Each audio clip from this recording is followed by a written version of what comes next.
আসসালামু আলাইকুম, নুরুজ্জামান সজীব বলছি। মাঝে মাঝে আমাদের স্ক্রিনশট নেওয়ার দরকার হয়, তখন আমরা বাটন চেপে ধরে তারপর স্ক্রিনশট নিই। আজকে আমি দেখাবো কিভাবে কোনো বাটন চেপে না ধরে শুধু ছোট্ট একটি অ্যাপের মাধ্যমে স্ক্রিনশট নেবেন। এই জন্য প্লে স্টোরে চলে যান, প্লে স্টোরে যে সার্চ করবেন ইজি টাচ লিখে।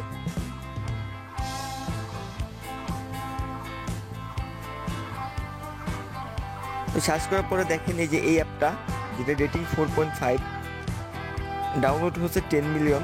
তো এইটা আপনারা ইনস্টল করে ওপেন করবেন। আমার ইনস্টল করা, এই জন্য আর ইনস্টল বাটনটি আসেনি। তো ইনস্টল করা হয়ে গেলে ওপেন করবেন। ওপেন করার পরে প্রথমে একটা অপশন আছে ইজি টাচ এনাবল, তো এটা এনাবল করে দিবেন। এনাবল করে দেওয়ার পরে আপনার স্ক্রিনে একটা পয়েন্টারের মতো শো করবে, যে আমার এখানে শো করছে। এটাকে চেপে ধরে আপনার যেখানে খুশি সেখানে নিয়ে যেতে পারবেন। তো আমি এখানে রাখলাম। তো রাখার পরে এখন যে জায়গায় স্ক্রিনশট নেবেন এটা এভাবেই থাকবে। এখানে স্ক্রিনশট যে জায়গায় নেবেন সেখানে যাবেন। ধরেন আমি হোম স্ক্রিনের একটা স্ক্রিনশট নেব। তো সেখানে যে এই যে যেই চেপে ধরে পয়েন্টারের মতো দেখলেন, এই পয়েন্টারের এখানে চাপ দিবেন। তারপরে দেখেন মাঝে লেখা আছে স্ক্রিনশট, এখানে চাপ দেন। চাপ দেবো, দেখেন স্ক্রিনশট হয়ে গেছে অটোমেটিক।